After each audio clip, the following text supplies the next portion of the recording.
Bismillahirrahmanirrahim. Assalamualaikum warahmatullahi wabarakatuh. Selamat datang kembali di YouTube channel UPTD PPKS bersama aku Sarah Jasmine yang akan memandu acara podcast selama 30 menit ke depan. Teman-teman boleh siapkan snack dan juga minuman favoritnya untuk menemani acara kita hari ini. Aku akan bahas mengenai kekerasan dalam rumah tangga bersama tamu spesial. Sebelumnya teman-teman mungkin sering dengar ya, beberapa minggu terakhir ini ada berita yang tidak mengenakan dari seorang artis pedangdut ternama Indonesia, Lesti Kejora, yang mengalami kekerasan dalam rumah tangga oleh suaminya sendiri, yaitu Rizky Bilar. Jika melihat YouTube channelnya, kita mungkin melihat sepertinya adem ayem saja gitu ya dari luar. Ternyata di dalamnya Lesti juga mengalami KDRT. Kasus Lesti dan Rizky Bilar ini sebenarnya hanya satu dari banyak sekali kasus KDRT di Indonesia. Menurut Kementerian Perempuan dan Perlindungan Anak, per Oktober 2022 ini ada 18.261 kasus kekerasan dalam rumah tangga, di mana 79,5% diantaranya korbannya adalah perempuan. Untuk membahas lebih dalam seperti apa sih, apa itu KDRT, kemudian bagaimana penanganannya, kita kedatangan tamu yang spesial dari Dinas Sosial Provinsi Jawa Barat, yaitu Ibu Dr. Randa Rismakaya MM, penyuluh sosial ahli Madya. Ibu selamat datang.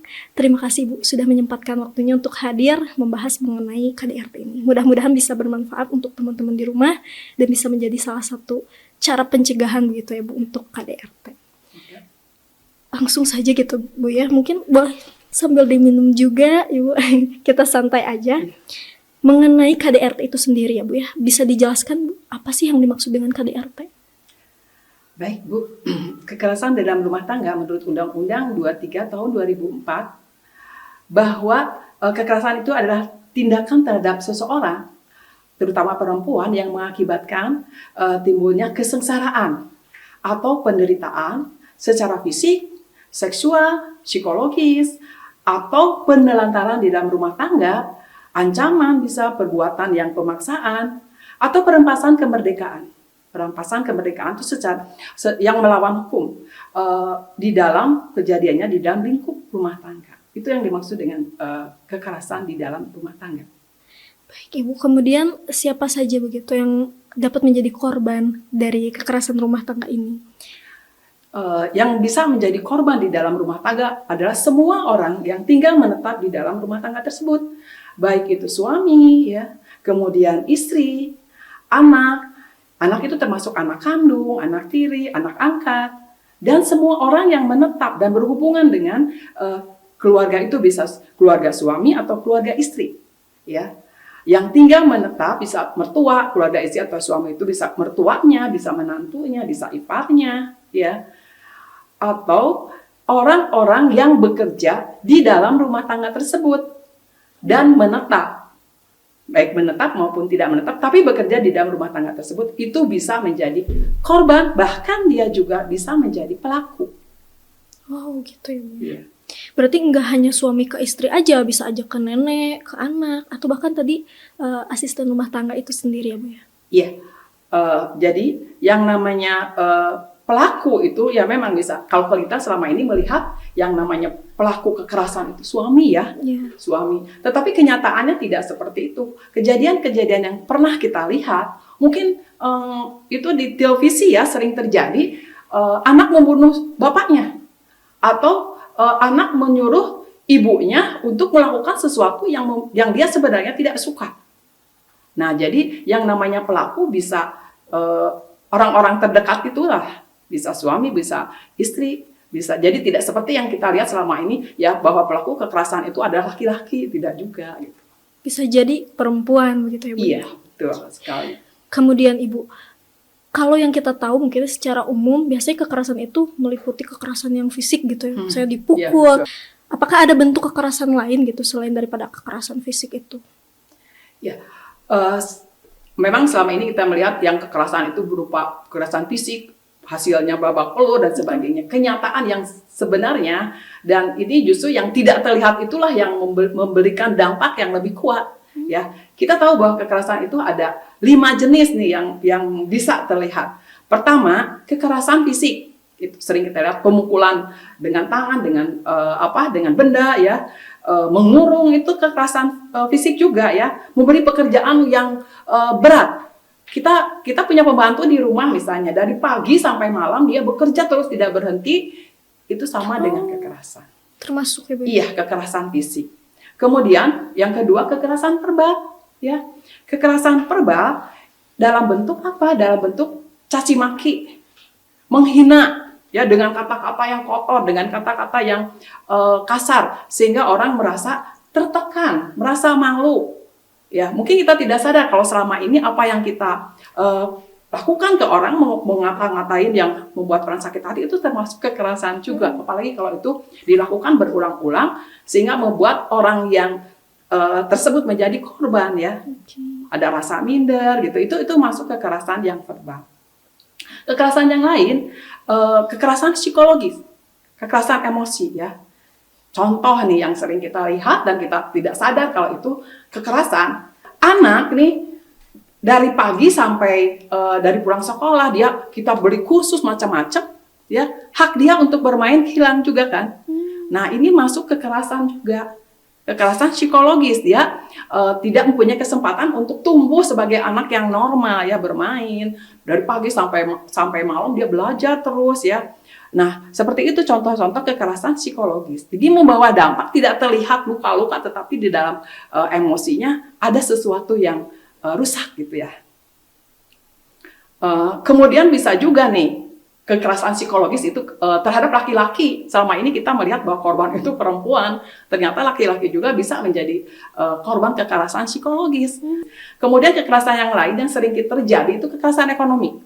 Saat ini ekonomi kita sedang terpuruk, kemudian banyak orang yang PHK ya. Ini mengakibatkan pemenuhan kebutuhan di dalam keluarga akan terhambat, sulit gitu ya.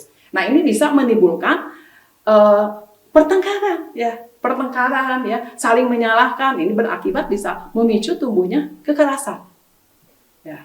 Nah, yang terakhir kekerasan yang sering terjadi, marak terjadi, yang sering terjadi ada kekerasan seksual. Oh, ternyata termasuk kekerasan juga ya, Bu ya? Kekerasan seksual itu biasanya dilakukan oleh orang-orang terdekat ya. Dan ini akan tersembunyi biasanya. Dia tidak akan dilihat karena itu hal yang tabu katanya ya. Contoh nih kekerasan seksual, seorang anak yang banyak yang terjadi kasus-kasus kalau ada ayah atau pamannya, dia melakukan hal yang tidak baik kepada anaknya, itu sering terjadi juga. Seperti itu mungkin ada jenis-jenis kekerasan yang sering kita lihat dan terjadi, yang sebenarnya kita harus tahu bentuk-bentuk kekerasan itu. Wah, ternyata ada beberapa kekerasan yang mungkin kita tidak sadari ya, sering terjadi dalam kehidupan rumah tangga, tapi itu ternyata termasuk kekerasan gitu. Kemudian Ibu, apa sih yang menyebabkan KDRT ini dapat terjadi gitu dalam suatu rumah tangga? Hal-hal yang menjadi pemicu KDRT itu ada faktor yang disebut internal dari para pelaku itu sendiri atau faktor eksternal di luar pelaku. Faktor internal itu berasal dari pengalaman masa lalu.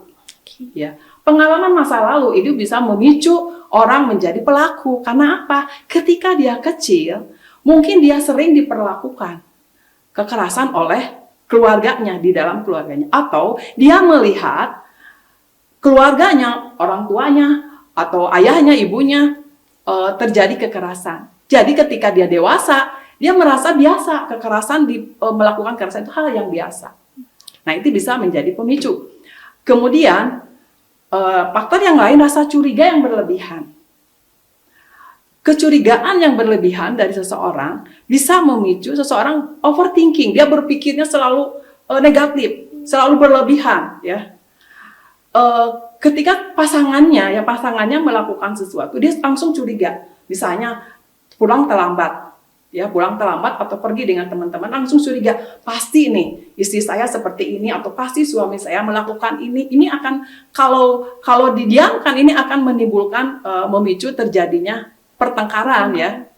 Kemudian pertengkaran yang berlebihan ya, tentu saja kemudian akan terjadi KDRT kalau didiamkan.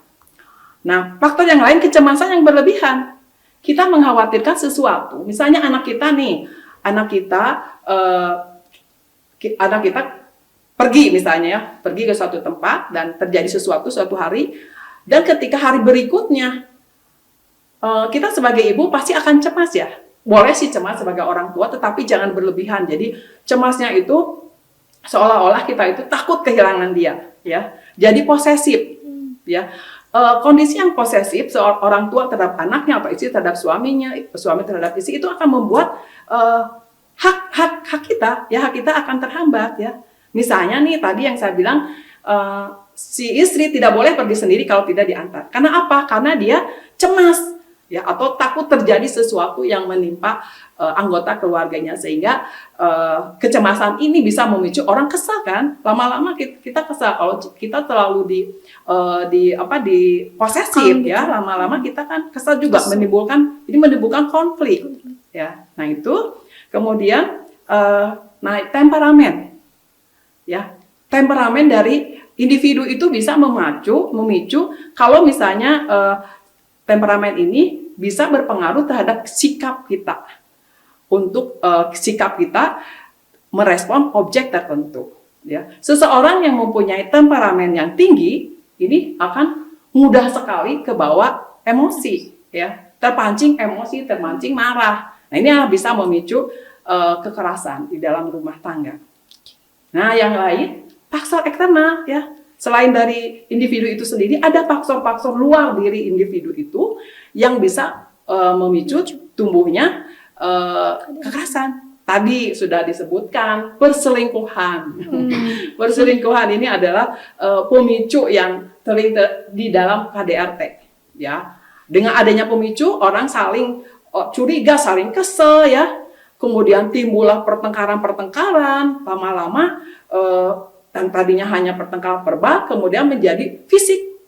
Mungkin kita semua sering melihat di televisi, ya, di media sosial seperti itu.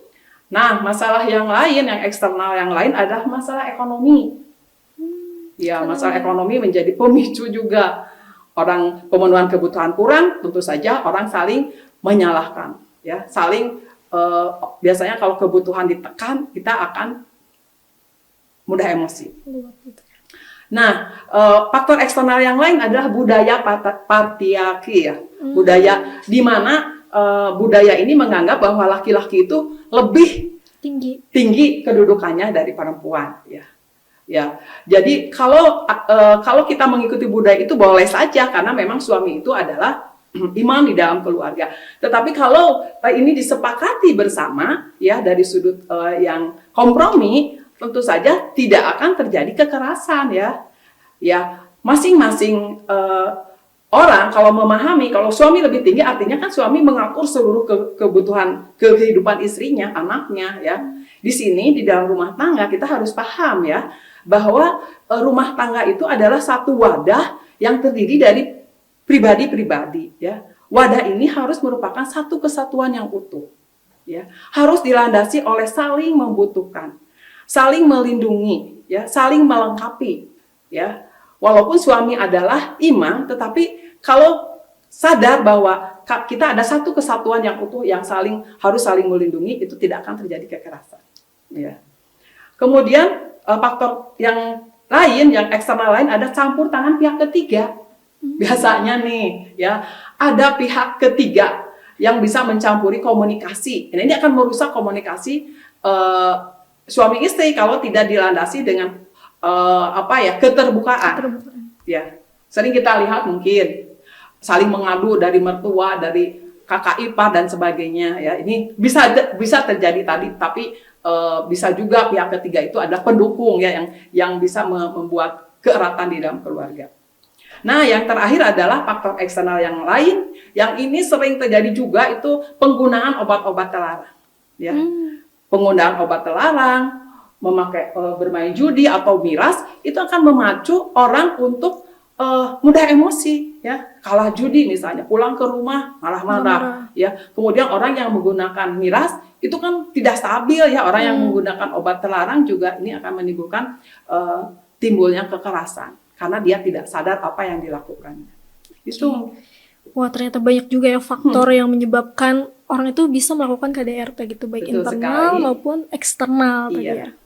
Kemudian Ibu, tadi juga sempat Ibu bahas ya mengenai dampak begitu. iya. Sedikit-sedikit tadi tipis-tipis Ibu sebutkan juga bahwa ini dapat juga selain ke fisik ya, misalnya bonyok-bonyok gitu ya, bisa juga ke psikisnya gitu. Iya. Kemudian selain itu adakah akibat lain gitu dari perlakuan KDRT di dalam suatu keluarga? Dampak. Akibatnya. Nah, dampak dari KDRT atau akibat dari KDR itu tuh bagi seseorang, kenapa kita mengatakan bahwa KDRT itu harus diperangi, harus dihapuskan, ya? Karena apa? Karena dampak KDRT itu tidak hanya kepada korban, tidak hanya kepada korban, juga dampak KDRT itu bisa kepada lingkungan terdekatnya, ya, bisa kepada pelaku itu sendiri juga. Termasuk pelaku Termasuk juga. pelaku juga bisa menjadi mendapatkan dampak dari KDRT. KDRT kita tahu bahwa dampaknya itu cukup mendalam, fisik, mental, sosial, ya, sehingga secara keseluruhan akan menghambat kemampuan dia berfungsi sosial. Tadi saya katakan bahwa dampak KDRT itu bisa berdampak kepada Fisik, pelaku, kalau pelaku kepada yang korban jelas ya, pasti. bisa terlihat dampaknya, misalnya orang yang di KDRT kan fisik, babak belurnya kelihatan, kemudian juga mentalnya dia akan rusak juga ya. Nah, kemudian juga contoh misalnya anak yang dilakukan keras oleh orang tuanya sampai misalnya dia menjadi cacat. Oh, ada juga ya terjadi Bu. Iya. Kalau tahun berapa ya itu kasus yang Hanggara itu ya, anak di kekerasan oleh ibunya sehingga meninggal ya. Nah ini kalau cacat, dia ketika dia tumbuh dia tidak bisa sekolah misalnya ya, dia akan terhambat di dalam emosinya ya, minder dan sebagainya, fisik. Nah tapi dampak dari KDRT ini juga bukan hanya korban, pelaku juga bisa ya. Setelah dia melakukan kekerasan, tentu saja dia ada perasaan menyesal. Ya. Perasaan menyesalnya ini kalau bisa menjadi trauma juga, bisa dari stres menjadi trauma. Ya. Trauma yang berlebihan. Mungkin karena dia keluarga ya, tentu saja ada rasa penyesal. Nah, ini bisa berdampak juga kepada yang pelaku. Iya. Kepada lingkungan menimbulkan dampak juga ya.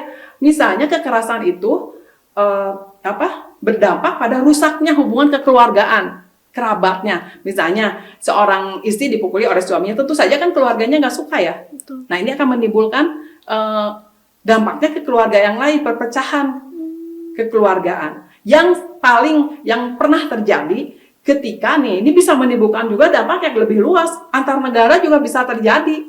Dulu KDRT tahun berapa ya itu di kekerasan terhadap pekerja migran Indonesia di Malaysia. Oh, pernah terjadi Bu ya? Iya, kekerasan orang pekerja migran Indonesia bekerja di Malaysia dan itu ada tindak kekerasan. Ini antar dua negara kan ada terjadi klik juga gitu, clash juga. Kenapa warga kita warga negara Indonesia ya, ini bisa menimbulkan hal-hal yang lebih luas lagi. Sebenarnya kekerasan itu yang tadinya berasal di dalam keluarga berkembang menjadi lingkungan, kemudian gitu berkembang kepada antar negara bisa terjadi kalau itu beda. Oke. Tadi Bu sebutkan juga kasus Hanggara tadi Bu. Yeah. Boleh diceritakan Bu? Mungkin saya belum pernah dengar gitu kasus itu tuh. Seperti apa? Sebenarnya kasus itu udah lama ya. Saya mengingat kembali ketika kejadian itu adalah seorang ibu. Seorang ibu dia mengurung anaknya, kemudian menyiksanya. Nah itu kan itu lingkungan tidak respon. Karena apa? Karena itu merasa kasusnya ada kasus intern. Ya seperti itu. Sebenarnya ketika kasus itu terjadi, mungkin undang-undang ini belum turun ya. Undang ini belum turun. Kalau sekarang undang-undang turun kan, siapapun yang melihat kekerasan di dalam rumah tangga wajib hukumnya untuk melaporkan. Oke, kembali lagi mungkin ke kasus Lesti tadi ya Bu ya. Sarah cukup penasaran gitu, kira-kira pendapat Ibu nih ya mengenai kasus KDRT tersebut. Kalau nauzubillah jangan sampai terjadi gitu, terjadi di Ibu, apa yang akan Ibu lakukan gitu? di dalam menanggapi kasus KDRT itu kan orang akan berbeda-beda, Betul. tergantung kepada satu kepribadian dia, terus ketahanan dia juga. Kalau saya mengalami kekerasan ya, tentu saja saya akan menolak nih. Satu kali kekerasan itu kalau menurut saya itu akan berulang-ulang, ya, karena kekerasan yang terjadi, apalagi sampai babak belur gitu ya, terus sampai ke ranah hukum itu kan melanggar hak. Sebenarnya pendapat orang itu berbeda-beda. Kenapa? Kenapa, Ya, Bu? ada beberapa alasan. Kalau pendapat saya pribadi sih saya putuskan saya tidak akan melanjutkan ya. Tapi kenapa orang di dalam kasus-kasus KDRT ini banyak yang diputus ya, banyak yang akhirnya dipendam, tidak diungkap. Kenapa? Pertama, orang ada yang berpendapat bahwa KDRT, kekerasan yang terjadi di dalam rumah tangga itu hal yang lumrah terjadi ya. Biasa ya. Karena apa? Ada pendapat itu suami itu, laki-laki itu lebih berkuasa dari perempuan sehingga dia bebas mengatur istrinya, anaknya, walaupun itu dengan cara kekerasan. Kemudian juga melakukan kekerasan lumrah terhadap anaknya ketika anaknya dididik. Itu alasannya lumrah itu karena caranya dia itu melakukan kekerasan untuk mendidik anaknya supaya baik katanya. Betul. Sering kita lihat nih seorang ibu atau ayah ketika anaknya melakukan kesalahan, misalnya tidak mau belajar nih, atau dia melakukan hal-hal yang menurut dia tidak baik, dihukum. Ada yang dipukul, ada yang dikurung, ada yang dijebuk, dimandiin ya, yang saya pernah lihat ada yang dimandiin terus dijemur gitu. Waduh. Ini katanya alasan dia adalah supaya anaknya jerak. Itu lumrah terjadi. Kemudian juga tadi yang saya kenapa saya putuskan saja, tinggalkan gitu ya. Karena apa? Seorang istri yang dilakukan kekerasan oleh suaminya, dia berharap ada harapan itu kan tidak akan terjadi. Jadi ulang lagi gitu ya. Tidak akan terjadi. Karena apa? Karena di hatinya itu ada rasa cinta. Sayang. Ya, ada rasa cinta, ada rasa komitmen ya, bahwa itu suami saya yang cinta kepada saya dan saya juga cinta kepada dia. Ada harapan dengan rasa cinta ini semua akan selesai gitu ya. Nah, yang ketiga, ketergantungan ekonomi tadi ya. Ada seorang istri dipukulin, dikerasin seperti apa, suaminya sudah melakukan hal-hal yang tidak baik, tapi dia tetap sabar gitu, tetap bertahan di dalam keluarga. Karena apa? Karena ketergantungan ekonomi ya. Seorang istri yang tidak bekerja biasanya lebih banyak diperlakukan kekerasan kalau dibanding istri yang bekerja, dia akan lebih selain gitu ya kalau istri yang bekerja. Kalau yang tergantung kepada ekonomi, ketika dia memutuskan untuk bercerai, ada pikiran dari mana saya akan memenuhi kebutuhan saya dan anak-anak saya ya. Iya. Terus yang selanjutnya, nggak mau saya cerai karena apa? Kurang rasa percaya diri gitu ya. Kalau saya cerai ada stigma negatif dari masyarakat. Namanya janda gitu kan. Janda itu ada stigma negatif. Nah, inilah yang ketakutan, keluarganya jadi malu dan sebagainya. Nah, itu kenapa kasus-kasus kekerasan ini banyak yang tidak terungkap gitu. Bahkan selesai begitu saja. Kembali lagi ke pribadi orangnya masing-masing gitu ya, Bu ya. Sekali. Tapi kalau Ibu tidak gitu ya, sudah cukup saja gitu ya. Cukup saja kalau. Karena itu biasanya terulang gitu, Bu ya. Iya. Kalau udah melakukan kekerasan, dia biasanya lakukan lagi. Nah, Ibu, supaya kita tidak mengalami KDRT itu ya, Bu ya, kira-kira apa sih yang bisa kita lakukan gitu sebagai upaya untuk mencegah daripada tindak kekerasan dalam rumah tangga itu? Pertama, kalau setelah terjadi KDRT nih ya, kalau kita ingin memperbaiki ya supaya tidak terulang dan makin besar lagi KDRT, upaya kita adalah kita mencari langkah-langkah atau memulai dari usaha-usaha apa sih penyebab pemicu KDRT itu. Nah, itulah yang harus kita perbaiki. Kalau misalnya pemicu KDRT itu adalah ekonomi, ya tentu saja kita akan harus berusaha bersama-sama memperbaiki fondasi ekonomi. Dengan cara membangun jejaring atau melakukan inovasi-inovasi ya untuk memperbaiki ekonomi kita. Dan kita bicarakan juga bagaimana perencanaan ekonomi kita secara bersama-sama gitu antara suami istri dengan anak dan sebagainya. Nah, kalau pemicunya itu adalah komunikasi ya. Ya, komunikasi itu kan timbul dari misalnya tadi budaya patriarki itu, atau misalnya kurangnya komunikasi yang baik, suami merasa bahwa dia lebih tinggi dari istrinya ya. Kemudian juga anak merasa terlalu diatur oleh keluarganya ya. Nah, kita di sini perbaiki komunikasi itu semaksimal mungkin ya. Tingkatkan di dalam komunikasinya itu santun, upayakan santun di dalam keluarga. Artinya kita harus mengamalkan ajaran-ajaran agama. Agama apapun menyarankan, mengharuskan bahwa keluarga itu anggota keluarga harus saling sayang menyayangi ya. Oh, berarti kita mesti peka dulu nih, apa sih yang menyebabkan KDRT ini di dalam rumah tangga kita. Misalnya ekonomi tadi kita siapkan gitu, fondasi ekonominya, komunikasi kita perbaiki cara komunikasinya. Betul. Gitu ya Bu ya. Yang terutama di dalam keluarga itu tanamkan saling menyayangi, saling melayani dengan penuh cinta ya, terutama saling percaya satu sama lain. Iya. Harus saling sayang ya. Oke. Selain itu Ibu, adakah yang hal-hal lain gitu, tindakan preventif yang bisa kita lakukan? Ya. Nah, kalau tindakan preventif lain ini kan tadi sudah ketika mencegah meluas atau mencegah terjadinya komunikasi. Betul. Dan tadi apa yang akan menjadi pemicu, yang faktor-faktor yang tadi kita sudah bahas ya. Nah, sekarang ketika terjadi kekerasan justru apa yang kita lakukan? Nah, itu. Ya. Nah, ketika terjadi kekerasan, ya, yang harus kita semua lakukan pertama, hindari melawan dengan kekerasan juga.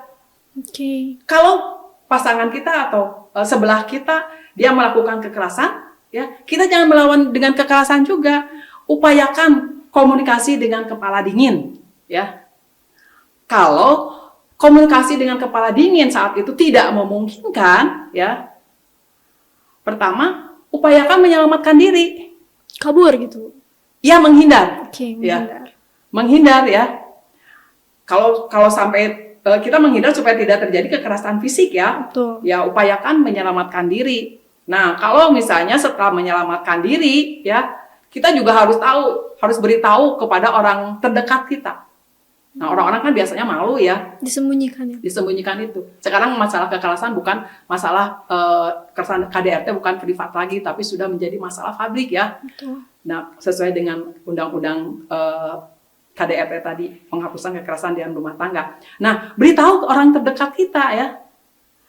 Atau kalau itu membahayakan sekali, laporkan kepada pihak yang berwajib. Ya. Kepada pihak yang berwajib, tapi jangan lupa juga kalau sudah ada bukti-buktinya ya, kita harus melakukan visum. Karena apa? Karena visum, laporan ini kan nanti didukung oleh visum. Laporan ini akan diproses kalau ada laporan dibuktikan oleh visum dan itu ada laporan dari korban atau orang terdekat dengan korban. Oke, jadi harus ada bukti kuatnya gitu tadi hasil visum gitu. Iya. Sebenarnya kalau nyeritain soal KDRT ini ngeri-ngeri juga ya Bu ya. Betul sih, karena kita juga takut di sebelah kita juga apa ada pelaku, apakah saya juga pelaku gitu. Nah itu, kadang-kadang mungkin kita nggak sadari bahwa wah kita juga ternyata sudah melakukan kekerasan dalam rumah tangga. Betul. Ya Bu ya. Seru ya. Oke, kemudian Ibu. Ya. Tadi kan kembali lagi Ibu kan dari dinas sosial nih, adakah hal-hal yang dilakukan dari dinas sosial untuk mencegah dari KDRT itu sendiri Bu? Program dinas sosial nih kaitannya dengan penanganan kekerasan di dalam rumah tangga, ada upaya pencegahan. Dinas sosial juga melakukan upaya pencegahan. Itu dilakukan melalui kegiatan apa? Kampanye publik tentang penghapusan kekerasan di dalam rumah tangga. Kita punya penyuluh penyuluh sosial melakukan penyuluhan tersebut, kemudian melakukan penyuluhan tentang penerapan Undang-Undang 23 tadi ya tahun 2004.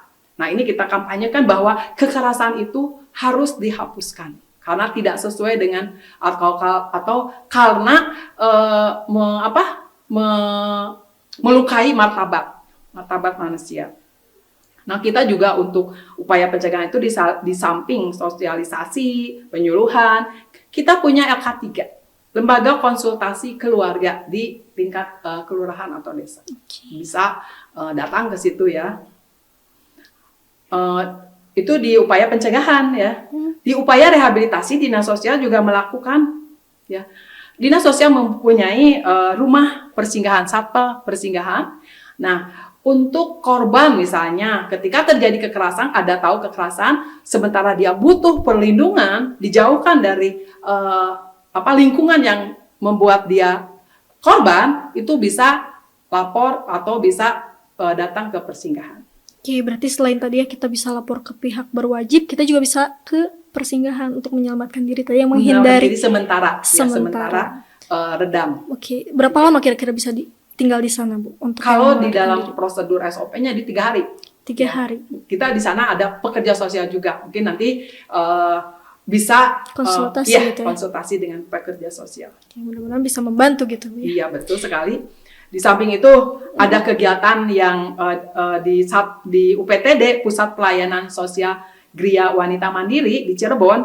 Ini pelatihan keterampilan bagi wanita-wanita yang mengalami masalah sosial ekonomi. Tadi kan salah satu faktor pemicu kekerasan itu adalah kondisi ekonomi yang terpuruk. Nah, melalui ini diharapkan wanita-wanita ini punya keterampilan untuk berusaha, minimal akan mengurangi kekerasan. Iya. Betul. Selain itu ada lagi yang lain, Bu? Ada kegiatan lainnya adalah bantuan usaha ekonomi produktif. Ya. Tapi syaratnya bantuan usaha ekonomi produktif ini bisa untuk keluarga ya, kakak biasanya kakak. Nah, ini diperuntukkan bagi keluarga miskin ya, keluarga miskin tapi dia sudah masuk data DTKS. Nah, ini kan sebagai upaya peningkatan fondasi ekonomi keluarga-keluarga ini supaya menghindari terjadinya kekerasan salah satunya. Oke. Wow, tuh. Jadi teman-teman bisa lakukan beberapa step gitu ya. Yang pertama mungkin kita hindari. Ya, kalau misalnya ada kekerasan fisik kita hindari. Berupaya jangan sampai kita balas gitu. Artinya kalau kita dipukul jangan kita pukul balik karena itu mungkin akan memicu pertengkaran yang lebih hebat gitu, Bu ya. Kemudian yang kedua jangan lupa kasih tahu juga orang terdekat gitu. Jangan disembunyikan, ini bukan aib, tapi ini cara kalian untuk menyelamatkan diri gitu ya, Bu. Selanjutnya teman-teman bisa datang tadi ya, kalau misalnya tidak ada tempat untuk bernaung ya, Bu, berlindung, bisa datang ke rumah persinggahan ya. Bisa datang ke rumah persinggahan, bisa konsultasi di sana. Baru nanti boleh jika diperlukan boleh lapor ke pihak berwajib gitu ya, Bu. Sekali. Ibu, berarti ada ini dong, Bu, ada hukuman gitu ya bagi pelaku KDRT? Ada hukumannya. Itu bisa dilihat di undang-undang itu ya, di undang-undang penghapusan kekerasan di dalam rumah tangga. Itu bisa dilihat macam-macam hukumannya gitu. Iya, ya? Ada hukumannya dan bukan untuk pelaku saja hukumannya. Hah? Gitu, Bu? Iya. Jadi bukan, maksud saya gini, bukan untuk pelaku saja tetapi orang yang melihat perlakuan kekerasan tetapi diam saja juga itu ada sanksinya. Nih, di dalam undang-undang KUHP ya, di dalam KUHP pasal 165 ya, 165 disebutkan bahwa siapa yang mengetahui ada rencana tindak kekerasan ya, tidak melaporkan, apalagi sampai terjadi kekerasan itu, terjadi kejahatan, maka orang yang bersangkutan itu yang tahu itu akan ditindak pidana. Berapa paling lama itu berapa? 9 bulan. Kalau kita melihat dan tidak melaporkan itu akan di dalam hukum kitab Undang-Undang Hukum Pidana ya, pasal 165. Oke, berarti gak cuma pelaku nih yang dihukum, teman-teman yang juga menyaksikan atau mungkin mendengar gitu ya, Bu ya. Mendengar nih tetangga ribut-ribut. Iya. Tahu tentang tahu kan, mendengar dan melihat bisa. Tahu tentang KDRT itu tapi tidak melaporkan, itu bisa ditindak juga. Iya, jadi kita harus peka gitu ya, Bu ya. Iya. Nah, ini juga tertulis nih di dalam walaupun tidak tersirat hukumannya berapa tidak di sini, cuma di dalam undang-undang penghapusan kekerasan di dalam rumah tangga ya, tadi 23 tahun 2004 pasal 15 itu berbunyi katanya begini, setiap orang yang mendengar, melihat dan mengetahui terjadinya KDRT ya, wajib melakukan upaya upaya dan sesuai dengan batas kemampuannya, mencegah supaya tidak terjadi, memberikan perlindungan ya pada korban, kemudian memberikan pertolongan ya yang darurat ya, kemudian juga membantu mengajukan permohonan perlindungan. Oke. Nah ini undang-undang ini menyiratkan bahwa siapapun di lingkungan kita kalau terjadi kekerasan, kita wajib hukumnya membantu secara moral di dalam sini, walaupun di dalam undang-undang ini tidak tersirat berapa besar hukumnya, cuman kewajiban. Tapi kalau di KUHP itu sudah jelas tertulis 9 bulan. 9 bulan minimal itu, Bu? Atau maksimal 9 bulan. Jadi wajib bagi kita semua untuk mendukung. Betul. Jadi kita juga mesti meningkatkan kewaspadaan, kita juga mesti meningkatkan kepekaan gitu ya, Bu ya. Kalau ada melihat gerak-gerik tetangga yang mencurigakan gitu, atau mungkin mendengar atau melihat secara langsung gitu ada tindak kekerasan, segera bantu gitu. Minimal kita bantu dulu, selamatkanlah misalnya ke rumah kita ya, Bu ya, kalau tetangga misalnya kayak gitu. Oke. Ibu, adakah pesan-pesan yang mau Ibu sampaikan gitu ke pemirsa di rumah mengenai KDRT ini? Iya. Sedikit yang pesan saya ya, supaya tidak terjadi kekerasan. Nah, keluarga sebagai wadah pendidikan pertama dan utama bagi anak-anak diharapkan dalam keluarga mampu mengembangkan nilai-nilai kasih sayang, kesetaraan, kepedulian satu sama lain, sehingga mampu menyingkirkan pola-pola tindakan agresif yang akan dilakukan atau ditiru oleh anak-anak. Ya, karena apa? Karena tradisi kekerasan dapat diwarisi dari pola pengasuhan dalam keluarga. Oke, luar biasa, Ibu. Iya. Ibu mau menyampaikan pantun? Oh, ada pantun nih. Siap. Ya. Malam-malam ada banyak bintang. Cakep. Hanya ada satu bulan yang terang juga. Cakep. Menikah perlu rencana yang matang agar terhindar dari kekerasan dalam rumah tangga. Luar biasa, teman-teman. Itu pesan yang sangat luar biasa dari Ibu Risma Kaya, teman-teman. Mungkin aku sedikit menyimpulkan, Bu ya. Mudah-mudahan teman-teman bisa catat juga nih kalau sampai terjadi tindak kekerasan. Yang pertama, teman-teman mesti menghindar. Kalau sampai misalnya ada kekerasan fisik, hindari. Kemudian jangan melawan dan jangan membalas. Hindari. Baru kemudian teman-teman boleh lapor ke teman-teman terdekat, mungkin boleh ke keluarga ya, Bu ya, boleh ke tetangga atau mungkin ke teman gitu. Jangan sampai dijadikan aib KDRT ini, tapi juga kita harus bertindak gitu ya. Selanjutnya teman-teman boleh datang ke rumah persinggahan milik Dinas Sosial di Jalan Raya Cipepet 331 Cimahi ya. Boleh datang ke sini, 3 hari di sini, boleh konsultasi dengan pekerja sosialnya, barangkali kita bisa bantu. Apabila diwajibkan atau diharuskan untuk visum, silakan visum, siapkan bukti-bukti visum itu untuk melapor ke pihak berwajib. Jangan dibiarkan orang-orang yang melakukan KDRT, dan jangan sampai kita juga menjadi pelakunya ya, pelaku KDRT. Ya, terima kasih banyak Ibu, informasinya sangat-sangat berharga bagi kita ya, terutama teman-teman di luar sana yang mungkin sedang mengalami KDRT, membutuhkan pertolongan. Ini bisa jadi salah satu cara yang bisa teman-teman lakukan. Terima kasih banyak Ibu ilmunya, mudah-mudahan Ibu sehat selalu. Selamat dan semangat berjuang untuk kemanusiaan terus ya, Bu ya. Terima kasih banyak. Terima kasih teman-teman yang udah nonton di rumah. Jangan lupa like, komen, dan subscribe. Wabillahi taufik wal hidayah. Wassalamualaikum warahmatullahi wabarakatuh. Sampai ketemu lagi.